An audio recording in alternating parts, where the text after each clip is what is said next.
Ah, the sight's off. I got him, Mr. Horner! My bad! Every now and again, I get asked one question. Do you have a film rec? Do you have a film rec? Do you have a film rec? Oh god, admittedly getting asked that is really pressuring. I'm responsible for this person's entertainment for the next 1 to 2 hours. What genre are they feeling? What if they don't like it? What if they don't connect with it as much as I thought they would?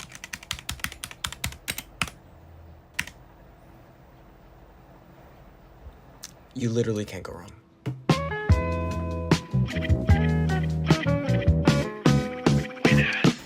Identifying and suggesting movies that resonate with the recipient, to me, is always going to be something new and exciting. Because through this, it gives them a chance to discover new stories while also possibly garnering the discovery of a cinematic epiphany. And what is a cinematic epiphany, you might be asking? Well, based off my very own description, a cinematic epiphany is a sudden and transformative realization, often emotional or aesthetic, experienced by a viewer upon discovering a film that profoundly resonates with them, sparking a desire and love to explore more films of similar style or theme. The description is not mine, I own it. For example, during the pandemic around 4 years ago, my friend told me to watch this film called La Haine. I literally knew nothing about it. Only thing I could go off was the title. But, you know, me having nothing to do with my life during a global pandemic, I said, I thank you for the rec. The reply I wasn't expecting to give, however, was, You asshole. That was amazing. Alright, I'm not gonna glaze how incredible La Haine is, although you should still watch it. I said that to illustrate the fact that a random film recommendation, even by chance, has the power to make you feel so strongly about it, even when you didn't expect it to. Now, I'm not saying that the epiphany thing happens like every single day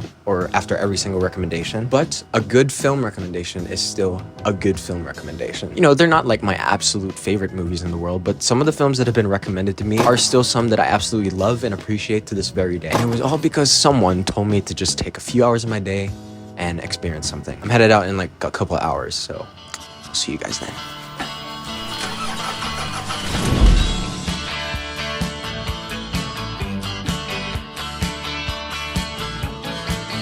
So, I set out. I embarked on a trip with my friends to go watch a short film that we all made. And along the way, I wanted to ask them one specific question in relation to everything we've talked about. What is a film that you've seen lately that you would highly recommend to other people? Oh my gosh, are we doing the video now? I don't think I'm ready. Oh, hi, I'm Juliana. Okay, guys, I was gonna say Sinners, but everyone's gonna say Sinners. You know, I'm honestly scared that everyone's just gonna say Sinners, which, you know, I'm fine with. It's great, it's amazing, but my content. I just rewatched this lately. It's The Darjeeling Limited by Wes Anderson. I love that movie. I think it's just because of like the Wes Anderson-ness of it and like the way the themes are like explored in that way and like the deadpan humor. Like it's one of the movies that actually make me laugh, like genuinely make me laugh. It's hard to find like a movie that actually makes me like really laugh. Is this like peak Wes Anderson for you? Because a lot of people say it's like... No, what's the other one? The French Dispatch. That's like where he Wes Anderson's the most. I feel like this one's very like, because in French Dispatch, like it's very Wes Anderson like aesthetic and everything. You don't really get to like stay with the characters as much as like in the Darjeeling Limited. Like it's really get like a close not the three brothers, and I love that. I love like the sibling dynamic that they have. It's so real. It feels like it's relatable because I have siblings, and I'm like, you know what? I get that. I really have to rewatch this one. I have to. So on my letterboxd, I had the Royal Tenenbaums on my top 4, and I recently changed it to Darjeeling Limited. You finally changed it? Yeah, because I was like, you know what? I just really love this one more. If you get low and you need my touch, you could call me up, call me up if you need a rush. Where'd the blue go? Do you know what the name of this is? It's Japanese, but you call it... Hey, she's gonna shit on.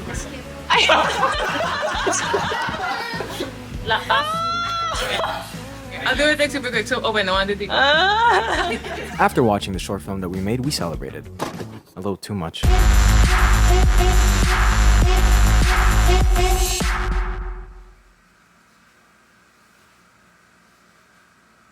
You know, one thing that I absolutely love about movie recommendations is that you're able to associate a certain movie with a person. And like, for example, whenever I think of the film Hausu, I think of one of my best friends in college, because that was the first film I think that he recommended to me, and something that we were really able to bond over like in the middle of class. It probably is one of the greatest horror films of all time, and it has become one of my favorite horror films of all time. I don't know, just being able to share art with other people, just a very intimate thing, even though it it kind of goes unspoken. I think it's something that I just really appreciate. I'm gonna go for a run with the boys, so.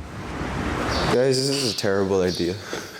I want to enjoy more than the girls. You know the Ashland Hall memes. You get the bowl of ice. How we feeling?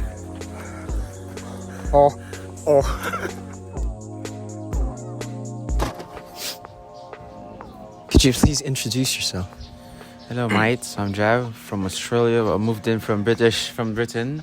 And then from British. And then I went to the Australians. And then now I'm in the Philippines. I don't believe anything he says. How was the run? The run was quite nice. You know, I tried to run as a political officer here, but they said, no, we can't have a foreigner leading this country. If you could recommend any film to anyone right now, like anything you've seen recently, right? Something that has resonated with you, what would you recommend to someone?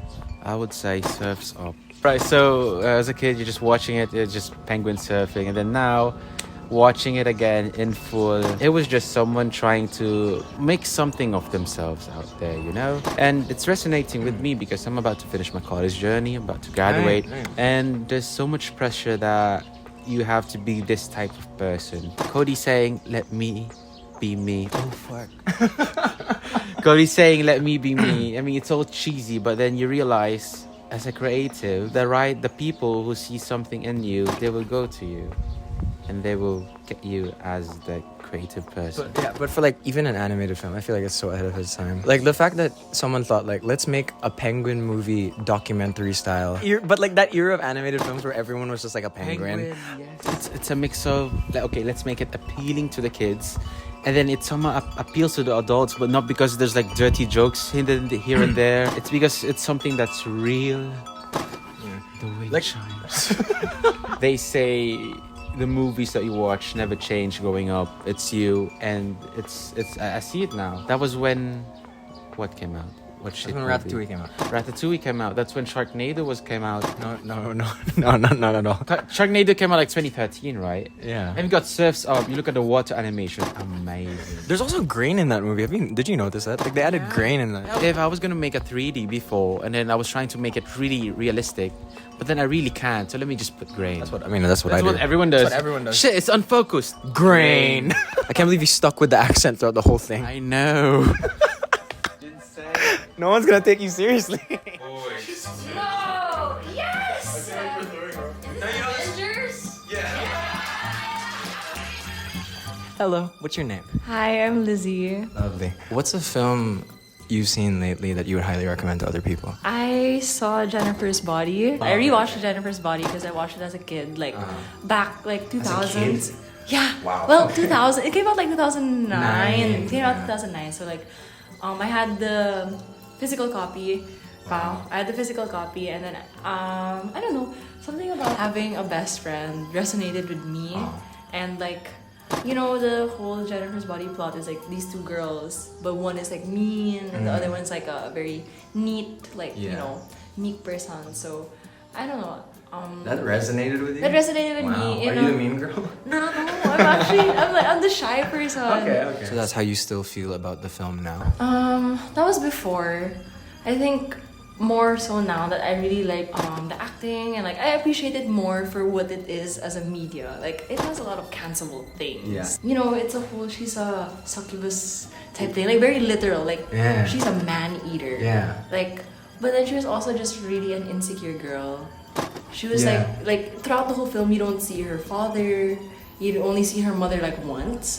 And she was like really just thriving off the attention. So it was just like, whoa, I'm like digging deeper and I'm seeing it. I found a lot more nuance in the film than I would have anticipated. Because like I heard so much about it, like especially like around like the film speak. But like to hear, like actually watch it is a different experience. Yeah, because it's like a pop culture thing. It now. is, It's it like is. it's very It's like a cult staple. film. It's a cult film. It's like there's like a following and everything. Lovely answer. Thank you, Liz. Yes, thank you. Grommet mug. So yeah, that was a fun time. We got to watch the short film that we all worked on together. I'll probably maybe post something on it eventually. But yeah, speaking of that, whenever a film is recommended or shown to me in that way, or you know, just when I see another friend recommend something to another friend, it's cool because it really is just a quiet form of connection that we don't really think about. You get to peer into a person's tastes and you get to think about how they want you to experience the same emotional things that they experienced. You know, I think that's pretty cool. And once you watch whatever it is they want you to watch, it instantly becomes a shared thing. It is pretty neat that art and media can be intertwined in a way, and you can associate, like I said, you can associate that thing with a person. A line or scene can hit differently because, you know, it's tied to someone that you actually know and care about. Call me sentimental, but that, to me, that is a very building and meaningful experience, even though it's such a small act. You don't think about it, but doing something as simple as that is basically you saying, hey, I think that this is for you. And once you get it right, that's magic. That's a good feeling right there.